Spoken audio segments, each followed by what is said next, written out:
बच्चों, अगर कोई बॉडी सर्कुलर मोशन या एंगुलर मोशन कर रही होगी तो उसके अंदर कौन कौन से पैरामीटर हैं जो हमें जानने चाहिए, जो बहुत ज़रूरी हैं। आइए ज़रा उसके बारे में डिस्कशन करते हैं।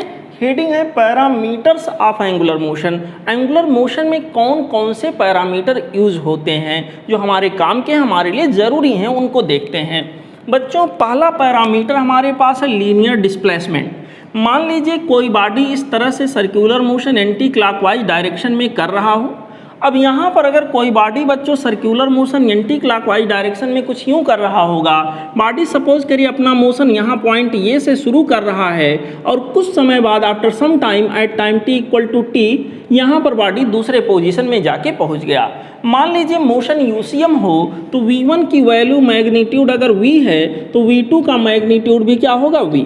इस दशा में हमसे पूछा जाएगा कि सर आप ये बताइए कितना लीनियर डिस्प्लेसमेंट तय किया गया। तो linear displacement in the sense बच्चों इनिशियल पॉइंट और फाइनल पॉइंट के बीच का शॉर्टेस्ट पॉसिबल पाथ ये रहा।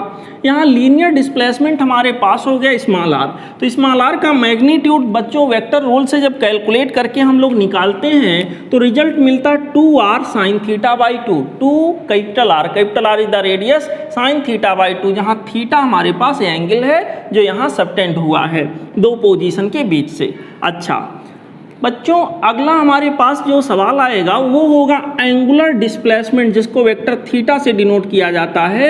एंगुलर डिस्प्लेसमेंट क्या चीज़ होता है? तो बच्चों पॉइंट ए से पॉइंट बी तक जब कोई बॉडी इस तरह से रोटेट कर रहा होगा तो जितना भी एंगल यहाँ सेंटर पे बना रहा होगा, जितना एंगल सबटेंड हुआ होगा, दैट इज एंगुलर डिस्प्लेसमेंट। यहाँ पर एंगुलर डिस्प्लेसमेंट बच्चों अगर इसके बारे में थोड़ा बहुत अध्ययन करें अच्छे से तो ये एक एक्सियल वेक्टर होता है जिसकी डायरेक्शन अभी आपको आगे और बताएंगे, जिसकी डायरेक्शन हमेशा एक्सिस ऑफ रोटेशन के अलोंग ली जाती है। और डायरेक्शन फाइंड आउट करने के लिए पहली बात ये एक्सियल वेक्टर है, डायरेक्शन बच्चों एक्सिस ऑफ रोटेशन के अलोंग होता है। और डायरेक्शन फाइंड आउट करने के लिए जो रूल यूज होता है वो होता राइट हैंड कर्ल रूल। बच्चों along the axis of rotation, direction जो होगा along the axis of rotation होगा decided by right hand curl rule. Right hand curl rule ये कहता है कि अपनी दाहिने हाथ को लीजिए, उसके 1 2 3 4 चारों अंगुलियों को एक साथ रखिए, थंब यानी अंगूठे को ऐसे रखिए, ये चारों अंगुलियां अंगूठा परपेंडिकुलर होना चाहिए लगभग। और ऐसे केस में क्या होगा, आप इस तरह से सेंटर से उस बॉडी को यूं चारों अंगुलियों को रखिए, पार्टिकल जिधर मूव कर रहा उधर चारों उंगलियों को घुमाइए, रोटेट कराइए। ऐसे कंडीशन में हमारा एक्सटेंडेड थंब जिस डायरेक्शन को रिप्रेजेंट करता है बच्चों, वही डायरेक्शन हमारा किसका होता है, एंगुलर डिस्प्लेसमेंट का होता है। और सेम चीज अभी मैं आपको बताऊंगा एंगुलर वेलोसिटी के लिए भी होता है। तो यहाँ फिलहाल इस पर्टिकुलर एग्जांपल में एंगुलर डिस्प्लेसमेंट परपेंडिकुलर आउटवर्ड होगा along the axis of rotation. ठीक है बच्चों, यूनिट की जहाँ तक बात है तो एंगल है, एंगल की यूनिट आपको पता है बच्चों, एंगल की यूनिट होती है डिग्री या फिर रेडियन। आई होप इतनी बात आप समझ गए होंगे। यहाँ पर बच्चों इसी के संदर्भ में अगला हमारा जो पैरामीटर है that is linear velocity. Linear velocity vector v यहाँ पर हमारे पास है। लीनियर वेलोसिटी बच्चों पाथ के हमेशा कैसे होता है, टेंजेंशियल। ये बात हम जान चुके हैं, पाथ के टेंजेंशियल होता है अगर सर्कुलर मोशन हो रहा है। अगर यूसीएम का केस है तो मैग्नीट्यूड कांस्टेंट होता है, डायरेक्शन वेरिएबल होता है। नॉन यूसीएम का केस है तो मैग्नीट्यूड भी वेरिएबल होगा और डायरेक्शन तो वेरिएबल होगा ही होगा। ठीक है, बस इसके बारे में थोड़ी सी जानकारी ले लीजिए, बाकी तो आप समझ चुके हैं। यहाँ ये टेंजेंशियल होता है सर्कुलर पाथ के। इसमें पूछा जाता है अगर यूसीएम है तो दो पर्टिकुलर सिचुएशन के बीच में कितना वेलोसिटी में चेंज होगा। वेलोसिटी में होने वाला change in case of UCM equal to होगा बच्चों मैग्नीट्यूड वाइज ये चेंज होगा 2v साइन थीटा बाई 2। ठीक है बच्चों, याद रखिएगा एज ए फार्मूला, जल्दी से यूज कर लीजिएगा अगर ज़रूरत पड़ती है तो। अगला हमारा पैरामीटर है बच्चों एंगुलर वेलोसिटी। एंगुलर वेलोसिटी जिसको ओमेगा वेक्टर से रिप्रेजेंट हम लोग करेंगे, ये भी एक एक्सियल वेक्टर है। इसकी भी डायरेक्शन फाइंड आउट करने का जो तरीका है सेम जैसे एंगुलर डिस्प्लेसमेंट का फाइंड आउट करते थे बिल्कुल वैसे ही है। यूनिट की जहाँ तक बात है एंगुलर वेलोसिटी का मतलब angle subtended per unit time, angular कितना पर यूनिट टाइम में सबटेंड हुआ, दैट इज एंगुलर वेलोसिटी। और एंगुलर वेलोसिटी का जो यूनिट होगा रेडियन पर सेकेंड होगा या फिर डिग्री पर सेकेंड होगा। यहाँ के अंदर बच्चों वो वाले सिचुएशन मैंने कवर किए। आइए अब देखते हैं एंगुलर वेलोसिटी जो होता है उसके कितने पार्ट होते हैं। यहाँ पर एंगुलर वेलोसिटी को कैसे कैसे अध्ययन करने के लिए दो पार्ट में इंस्टेंटेनियस और एवरेज का कॉन्सेप्ट रखा गया है। आइए देखें बच्चों, similar to linear velocity, angular velocity का जब हम लोग स्टडी करते हैं जैसे वहाँ दो पार्ट लेते थे इंस्टेंटेनियस और एवरेज वैल्यू, सिमिलर यहाँ भी एंगुलर वेलोसिटी का भी हम दो तरह से अध्ययन करते हैं, दो तरह से स्टडी करते हैं। एक होता है एवरेज वैल्यू और अगला होता है इंस्टेंटेनियस वैल्यू। एवरेज वैल्यू एक टाइम के रेंज में निकाला जाता है, एक अच्छा खासा समय होता है, और इंस्टेंटेनियस वैल्यू बहुत छोटे समय में कैलकुलेट किया जाता है। बच्चों यहाँ पर जो आपके सामने है, यहाँ एवरेज वैल्यू की अगर हम बात करें तो सिमिलर जैसे वहाँ था total displacement upon total time, तो यहाँ होगा टोटल या फिर उसी को कह सकते हैं net angular displacement upon total time taken, that is equal to average angular velocity, जो यहाँ के अंदर बच्चों मैंने दिखाया है। Delta theta is the total angular displacement, delta T is the total time taken. यहाँ पर इंस्टेंटेनियस वैल्यू जब निकालेंगे तो ये कैलकुलेशन करने में समय बड़ा कम मिलता है बच्चों। इसके लिए हमारे पास होगा डी थीटा और डी टी। यहाँ ये एंगुलर ये जो बच्चों ये पार्ट है इतना भाग ऐसे कंप्रेस करके लिखा जाएगा, डिफरेंशियल फॉर्म ये ले लेता है। जैसे वहाँ होता था D S over D T, similarly यहाँ होगा D theta over D T. ठीक है बच्चों, यहाँ एंगुलर एक्सीलरेशन की अगर बात करें तो एंगुलर एक्सीलरेशन जैसे बच्चों लीनियर एक्सीलरेशन होता था, सिमिलर पैरामीटर होता एंगुलर एक्सीलरेशन। लीनियर एक्सीलरेशन को हम लोग कहते थे rate of change of linear velocity, similarly इसको हम लोग कहेंगे rate of change of angular velocity with respect to time. यहाँ पर बच्चों ये हमारे पास एक एक्सियल वेक्टर होता है यहाँ पर, जिसकी डायरेक्शन एक्सिस ऑफ रोटेशन के अलोंग होती है। और कैसे डिसाइड करते हैं अभी मैं आपको बताता हूँ। फिलहाल इसके यूनिट की अगर बात करें तो इसका यूनिट होता है रेडियन पर सेकेंड स्क्वायर या डिग्री पर सेकेंड स्क्वायर। ठीक है बच्चों, डायरेक्शन की अगर बात करें तो डायरेक्शन बच्चों हमेशा एक्सिस ऑफ रोटेशन के अलोंग होता है, लेकिन थोड़ी यहाँ सावधानी रखनी पड़ेगी। मान लीजिए बच्चों मोशन जो हो वो नॉन यूसीएम के साथ एक्सीलरेटेड हो, नॉन यूसीएम हो और एक्सीलरेटेड हो, तो बच्चों थीटा और ओमेगा तो एक ही डायरेक्शन में रहेंगे, उसमें कोई दो राय नहीं है। अगर ये एक्सीलरेटेड है मतलब अल्फा जो है वो ओमेगा को बढ़ावा दे रहा है, तो एक्सीलरेटेड के केस में जो ओमेगा की डायरेक्शन होगी वही अल्फा की डायरेक्शन होगी। मैंने यहाँ वही बनाया था। इसी तरह से नॉन यूसीएम के साथ साथ अगर रिटार्डेड का केस हो कि नॉन यूसीएम हो रहा, पहले तेज बॉडी चल रही फिर धीरे होने लगी, तो इसका मतलब अल्फा जो है वो ओमेगा का अपोज कर रहा है। मतलब अगर ओमेगा हमारा ऐसे है तो अल्फा ऐसे होगा अपोजिट डायरेक्शन में और एक्सिस ऑफ रोटेशन के अलोंग होगा। आई होप इतनी बात आप समझ गए होंगे। बच्चों हम लोगों ने सर्कुलर मोशन के रिगार्डिंग डिफरेंट पैरामीटर के बारे में जाना। उसमें क्या था, linear displacement, angular displacement, linear velocity, angular velocity, linear acceleration, angular acceleration. Linear में हमारे पास दो एक्सीलरेशन था, सेंट्रीपेटल एंड टेंजेंशियल, और एंगुलर में अल्फा जिसको हम कहते थे। अब बच्चों यहाँ पर उनके बीच में क्या रिलेशन होता है, क्या उनके बीच में रिलेशनशिप है, आइए देखते हैं।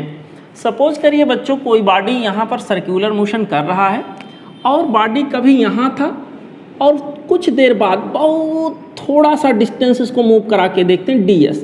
इनफैक्ट ये इतना छोटा होता है कि यहाँ पर दिखा पाना पॉसिबल नहीं है। समझाने के लिए किताबों में, बुक्स में और बोर्ड पे हम लोगों को दिखाना पड़ता है, बट इनफैक्ट ds, dv मतलब इतनी छोटी, जहाँ डी लगा दिया गया डिफरेंशियल फॉर्मेट में वो इनफाइनेटिसिमल हो जाता है।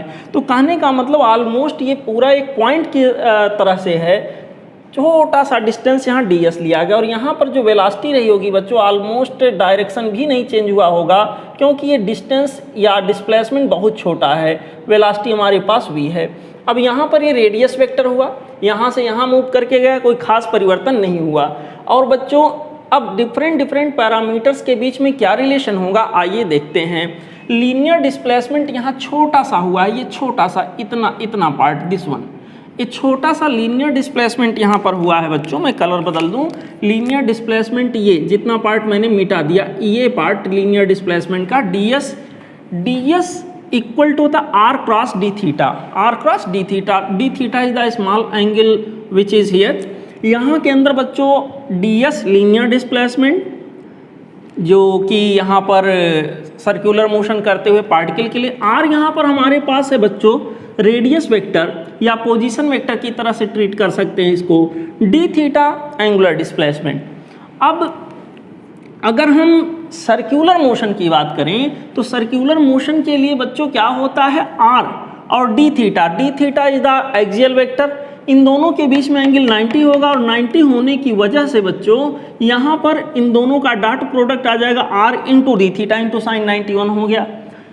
अब अगर मैं इसके दोनों साइड्स को dt से डिवाइड कर दूं, ds ओवर dt कर दूं, यहाँ d थीटा और dt कर दूं, तो ये बन जाएगा v equal to r cross omega, d theta और dt मीन्स ओमेगा, तो v r और ओमेगा में रिलेशन हो गया।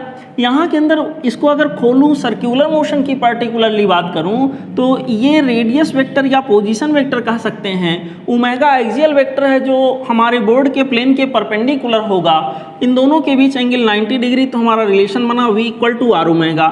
सिमिलरली यहाँ 80 equal to r cross alpha आएगा, इन दोनों को फिर टाइम के रेस्पेक्ट में आप डिफ्रेंशिएट कर दीजिए, कुछ ऐसी वैल्यू हमें मिलेगी। और क्योंकि सर्कुलर मोशन की बात करें तो r और अल्फा के बीच में एंगल 90 डिग्री है और इस वजह से बच्चों क्या होगा, यहाँ पर हमारे पास इक्वेशन मिलेगा AT equal to r alpha. ठीक है, अब देखिए मेन इक्वेशन ये है, ये पर्टिकुलरली सर्कुलर मोशन के लिए रिड्यूस हो जाता है।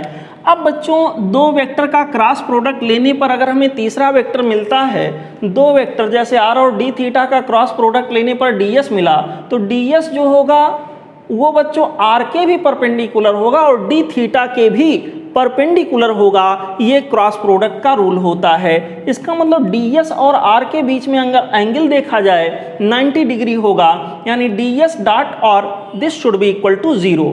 हम ds और d थीटा के बीच में एंगल देखें 90 डिग्री होगा, एंगल अगर 90 डिग्री है बच्चों तो ds dot d theta this should be equal to 0। यहाँ के अंदर बच्चों v equal to r omega है, v equal to r cross omega, v equal to r omega. चलो ये सारी बातें, यहाँ के अंदर r और ओमेगा का क्रॉस प्रोडक्ट लेने से v मिला, इसका मतलब अगर हम देखें v और r के बीच में एंगल क्या होना चाहिए 90 डिग्री क्रॉस प्रोडक्ट के रूल से। बच्चों इसका मतलब v और r के बीच एंगल 90 डिग्री, मतलब इन दोनों वेक्टर का डॉट प्रोडक्ट क्या होगा 0। v और ओमेगा के बीच में एंगल 90 डिग्री, इन दोनों वेक्टर का डॉट प्रोडक्ट 0। सिमिलरली यहाँ के लिए AT और R के बीच एंगल 90 होगा और बच्चों दोनों का डॉट प्रोडक्ट क्या होगा 0। सिमिलरली AT और अल्फा के बीच में एंगल 90 होगा और बच्चों इन दोनों का डॉट प्रोडक्ट 0 होगा। ये बच्चों सर्कुलर मोशन में यूज होने वाले डिफरेंट लीनियर और एंगुलर पैरामीटर्स हैं और उनके बीच में ये कुछ रिलेशन हैं जो आपको आगे रोटेटरी मोशन तक काम देंगे, यूजफुल होंगे आपके लिए, तो इनको ध्यान रखिएगा। बच्चों सर्कुलर मोशन जैसा कि हमें पता है यूशियम हो सकता है और नॉन यूशियम हो सकता है। अगर यूशियम है, यूनिफॉर्म सर्कुलर मोशन है, तो मैंने आपको क्या बताया, स्पीड हर जगह कांस्टेंट होगा और एंगुलर वेलोसिटी भी कांस्टेंट होगा, एंगुलर वेलोसिटी डायरेक्शन मैग्नीट्यूड दोनों में कांस्टेंट होगा।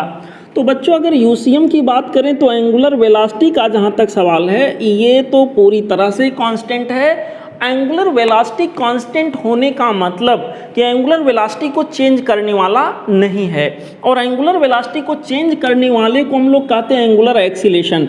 इसका मतलब एंगुलर एक्सीलेशन यूशियम के अंदर क्या होगा 0 होगा। एंगुलर एक्सीलेशन की वैल्यू यूनिफॉर्म सर्कुलर मोशन में बच्चों 0 होगा।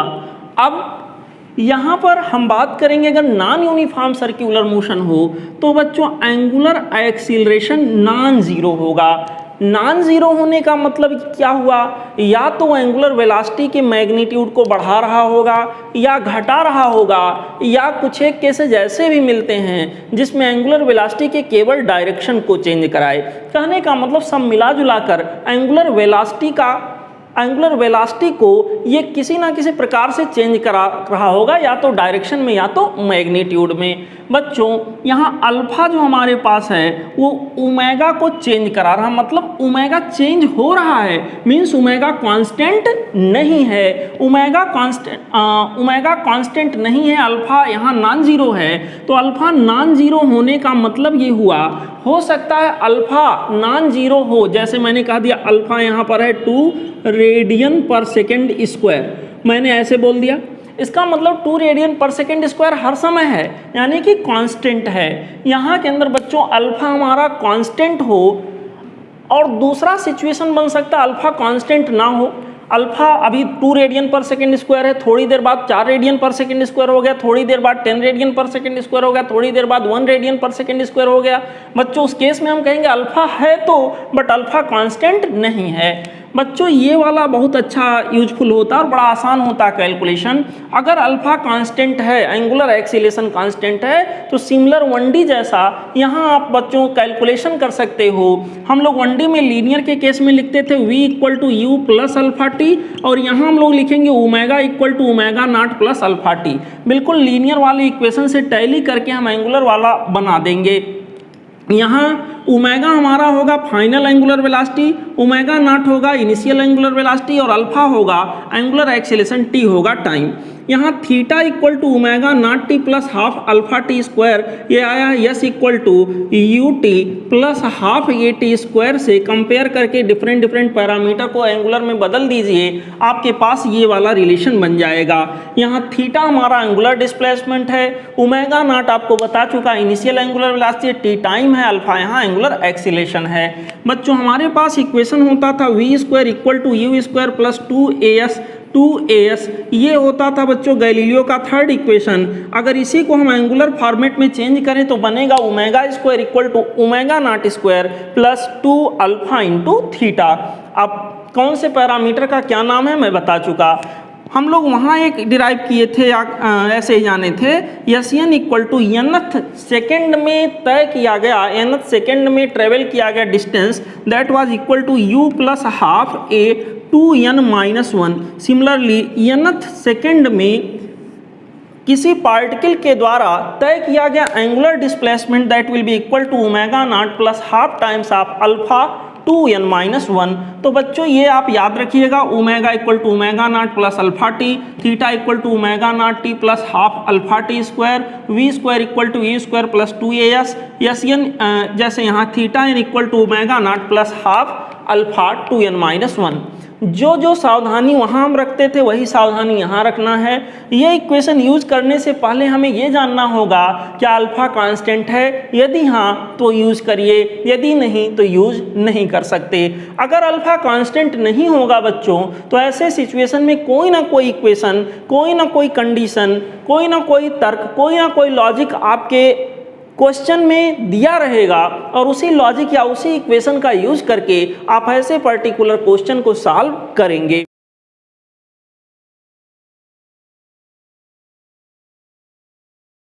आइए प्यारे बच्चों, एक बड़ा जरूरी कॉन्सेप्ट हम लोग सीख लेते हैं, वो है circular motion in vertical plane. अगर आपने कभी एक्सपेरिमेंट ये किया हो, एक कोई ब्लॉक ले लीजिए, कोई भी पत्थर का टुकड़ा, कोई ब्लॉक, एक रस्सी में एक थ्रेड में बांधकर ऐसे वर्टिकल प्लेन में घुमाइए, तो क्या होगा, उस रस्सी में एक तनाव महसूस करेंगे आप, जैसे रस्सी तनित अवस्था में आ गई हो, जिसको हम लोग फिजिक्स में टेंशन फोर्स कहते हैं। उसी का मैंने यहाँ डायग्राम बनाने का प्रयास किया है, देखते हैं। यहाँ पर बच्चों कोई रस्सी में कोई ये ब्लॉक है, ऐसे यूँ वर्टिकल प्लेन में घुमाया जा रहा है। जब ये वर्टिकल प्लेन में घुमाया जाएगा तो आइए एक पर्टिकुलर पॉइंट P को लेते हैं, और इस पर्टिकुलर पॉइंट P पर जब ब्लॉक होता है तो उस समय उसमें कौन कौन से फोर्स लगते हैं, जरा इसके बारे में समझने का प्रयास करते हैं। यूँ चल रहा है ये पूरा सर्कुलर मोशन हो रहा वर्टिकल प्लेन में। अब बच्चों यहाँ बॉडी का जो इस ब्लॉक का वेट है डाउनवर्ड ऐसे mg नीचे की ओर लगेगा, रस्सी में टेंशन फोर्स यूं डेवलप हो जाएगा, रस्सी में टेंशन फोर्स के बराबर फोर्स इस बॉडी पर लगेगा जो कि यूं होगा। अच्छा, यहाँ के अंदर बच्चों अब देखिए mg यहाँ है, इसके दो कंपोनेंट मैं ले लेता हूँ। mg अगर ये एंगल थीटा यहाँ पे है वर्टिकल से, अगर यहाँ एंगल थीटा तो यहाँ भी theta, mg sine theta, mg cos theta. अब बच्चों डिफरेंट पॉइंट यहाँ के बाद ए के बाद पी पर पहुँचा, पी के बाद बी पर, सी पर, डी पर, ये पूरा मोशन हो रहा है। हम ये चेक करने की कोशिश करेंगे कि कहाँ पे कितना टेंशन फोर्स होगा, कहाँ पे कितनी वेलोसिटी होगी, कहाँ पे कितना टेंशन फोर्स का डिफरेंस होगा, किन दो पॉइंट के बीच में कितना डिफरेंस होगा, और उससे रिलेटेड तमाम सारी बातें। आइए ज़रा देखते हैं। यहाँ बच्चों F इक्वल टू ma लगा के जब हम लोग सॉल्व करते हैं रिवीजन क्लासें, यहाँ मैं डायरेक्ट बताऊंगा बच्चों। ये हमारे पास होता है TP minus mg equal to mv square upon r। बच्चों कुछ इस तरह से हो गया, सेंट्रीपेटल फोर्स अंदर की ओर लगेगा जो कि TP minus mg cos theta के बराबर होगा, वही मैंने यहाँ के अंदर दिखाया है। अब इसी को मॉडिफाई करके ऐसे लिख सकते हो TP equal to mg cos theta plus half mvp square upon L यहाँ रेडियस की तरह से बिहेव कर रहा है। बच्चों अब अगर टेंशन फोर्स में डिफरेंट पॉइंट पर निकालने जाऊं, पॉइंट ए पर निकालूं तो थीटा की वैल्यू यहाँ के लिए आप देख सकते हो, ये लाइन नीचे की ओर है, थीटा की वैल्यू इस पर्टिकुलर पॉइंट के लिए 0 हो जाएगा, इसमें कॉस 0 रखेंगे 1 हो जाएगा, यानी आगे mg plus mva square by यल। यहाँ के लिए वेलोसिटी पॉइंट ए के लिए क्या है, va। ठीक, तो टेंशन फोर्स पॉइंट ए का हमारे पास आ गया, पॉइंट ए का टेंशन फोर्स यहाँ TA हो गया। अच्छा, चलते हैं आगे। पॉइंट बी पर अगर मैं जाके यही बात चेक करूं बच्चों, तो पॉइंट बी पर जब हमारा ये थ्रेड पहुंचेगा तो ये एंगल 90 हो जाएगा, cos 90 0 हो जाएगा, TB की वैल्यू आ जाएगी mvb का स्क्वायर बाई यल। अच्छा, यहाँ के अंदर बच्चों अगर मैं हाईएस्ट पॉइंट पे जाके यही बात चेक करूं तो थीटा की वैल्यू आप देख सकते हैं ये बढ़ करके कितना हो गया 180, और cos 180 मीन्स -1, तो माइनस mg यहाँ आ गया, हो गया हमारे पास m, वहाँ के अंदर वेलोसिटी vc होगा mvc square by L minus mg। यहाँ टेंशन मिनिमम मिला और यहाँ पर ये पॉइंट पर टेंशन हमारा मैक्सिमम मिला। सबसे ज़्यादा टेंशन बॉटम मोस्ट पॉइंट पे होगा और सबसे ज़्यादा सबसे कम टॉप मोस्ट पॉइंट पर होगा। अच्छा, इन क्रिटिकल केस में क्या होगा बच्चों, अगर हम धीरे धीरे स्पीड को कम करते जाएं तो एक समय ऐसा आएगा रस्सी जो है, ये जो ब्लॉक है, रास्ते से ही डाइवर्ट हो जाएगा, सर्कुलर मोशन कंप्लीट ही नहीं कर पाएगा क्योंकि टेंशन रस्सी में ख़त्म हो जाएगा। टेंशन अगर ख़त्म हो गया बच्चों तो सर्कुलर मोशन यहाँ पॉसिबल नहीं होगा।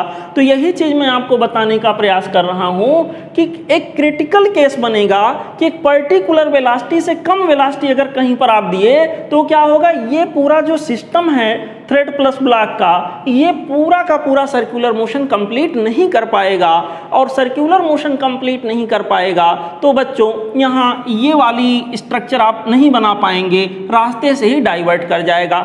तो कम से कम कितनी वेलोसिटी उसको डिफरेंट पॉइंट पर दें कि वो सर्कुलर मोशन को जस्ट कंप्लीट कर सके, उसको हम क्रिटिकल केस कहेंगे। क्रिटिकल केस में बच्चों यहाँ TC की वैल्यू जो होती है ना, मैं आपको प्रॉपर क्लास में बहुत डिटेल बता चुका हूँ बच्चों, ये लगभग 0 के तुल्य हो जाता है, 0 के अप्रॉक्सीमेशन में आ जाता है बच्चों।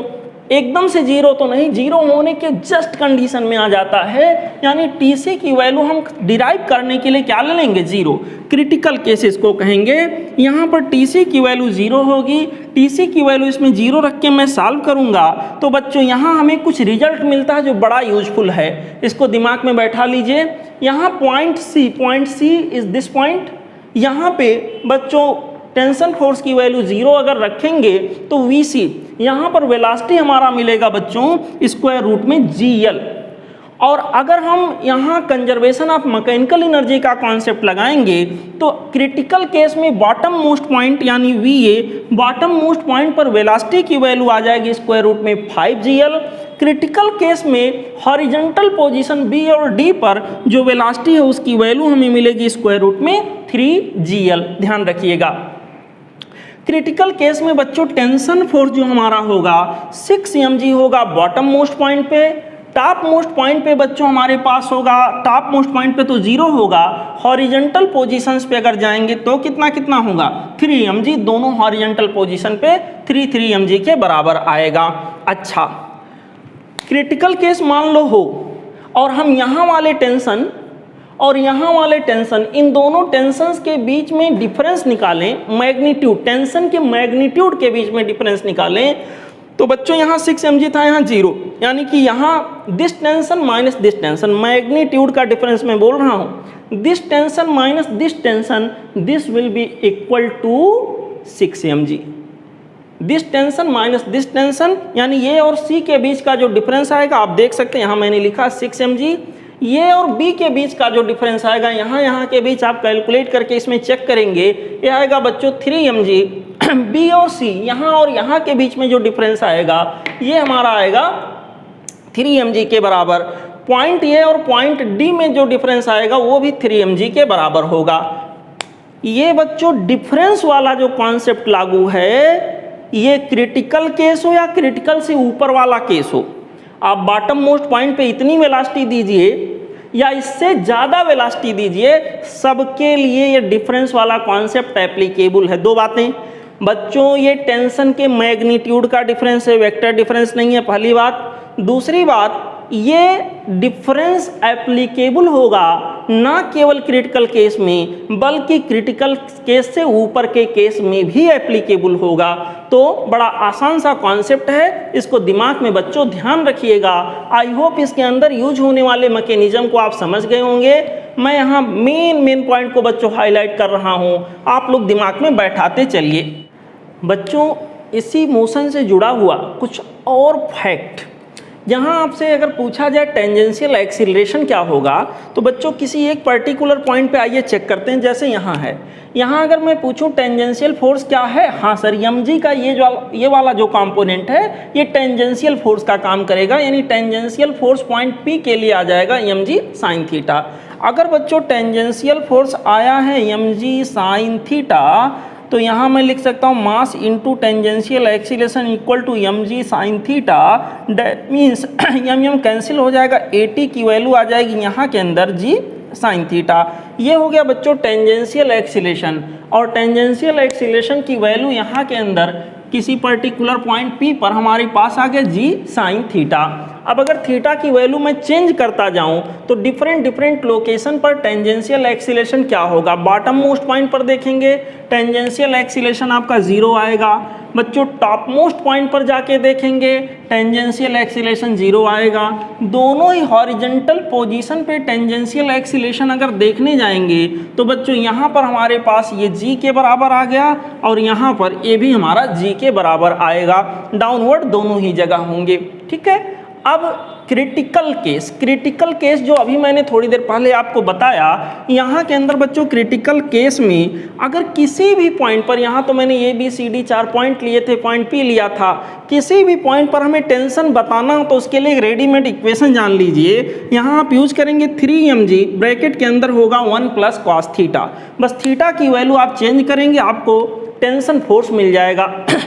चेक कर लीजिए, मान लीजिए बॉटम मोस्ट पॉइंट पर मैं चेक करने जाऊं, आ कितना रहा था 6 mg। जरा देखें, आता बॉटम मोस्ट पॉइंट पे थीटा की वैल्यू 0 होगी, यानी cos 0 मीन्स 1 प्लस 1 2 इंटू 3 6, यानी 6 mg आ गया।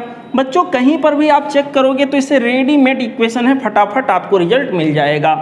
अब अगर यहाँ के अंदर बच्चों मैं किसी पर्टिकुलर पॉइंट पे जाके स्पीड चेक करूँ, वेलोसिटी चेक करूँ, तो वेलोसिटी की वैल्यू यहाँ के अंदर आएगा बाई फार्मूला स्क्वायर रूट के अंदर GL 3 प्लस 2 कॉस थीटा। यहाँ बच्चों आपको बस थीटा चेंज करना है, पर्टिकुलर लोकेशन पर आपको वेलोसिटी की वैल्यू मिल जाएगी। यहाँ के अंदर मान लो मैं पॉइंट ए की बात करूँ तो पॉइंट ए पर वेलोसिटी की वैल्यू आ जाएगी, point A means theta 0 means 1, cos 0 की वैल्यू 1 आ गई, यानी 3 प्लस 2 5, स्क्वायर रूट में 5 GL। तो ये बच्चों आप डायरेक्ट याद रखेंगे, किसी भी पर्टिकुलर पॉइंट पर वेलोसिटी आप निकाल पाएंगे बिना किसी बहुत विशेष दिक्कत के। फटाफट आपको कैलकुलेशन मिल जाए, फटाफट आपको रिजल्ट मिल जाएगा, आप कैलकुलेशन कर पाएंगे। सिमिलरली किसी पर्टिकुलर लोकेशन पर आपको सेंट्रीपेटल एक्सीलरेशन निकालना हो क्रिटिकल केस में, आप फार्मूला यूज करेंगे ब्रैकेट के अंदर 3 + 2 cos थीटा। थीटा की वैल्यू बच्चों आप बदलेंगे जहां पर जैसी ज़रूरत होगी। सपोज करिए पॉइंट ए पर मैं कैलकुलेट कर रहा हूं, थीटा की वैल्यू 0 रखूंगा तो यहां के अंदर बच्चों cos 01 यानी 3 + 2 यानी 5g के बराबर आ जाएगा। सेंट्रीपेटल एक्सीलरेशन 5g के बराबर आ गया। मान लो वहां जाके सबसे टॉप मोस्ट पॉइंट पर मैं चेक करूं, थीटा की वैल्यू 180 डिग्री होगा, 3 - 2 आ जाएगा, यानी centripetal acceleration top most point पर बच्चों स्मॉल g के बराबर होगा। तो ये रेडीमेड इक्वेशन है, यूजफुल इक्वेशन है, आप इसको डायरेक्ट ही बच्चों याद रखेंगे। बच्चों जिस प्रकार से हम लोगों ने circular motion in vertical plane पढ़ा, किसी थ्रेड में बांध करके हमने किसी ब्लॉक को घुमाया और उसके डिफरेंट पैरामीटर की डिफरेंट पोजीशंस में बात की, उसी से जस्ट मिलता जुलता एक कॉन्सेप्ट है। सवाल इस पे आता है कि कोई वर्टिकल प्लेन में एक सर्कुलर ट्रैक है, ऐसे करके एक सर्कुलर ट्रैक है और उसके कांकेव वाले हिस्से पर कोई व्हीकल हो सकता है, कोई बॉडी हो सकता है, कोई ब्लॉक हो सकता है, वो यूं स्लाइड कर रहा है।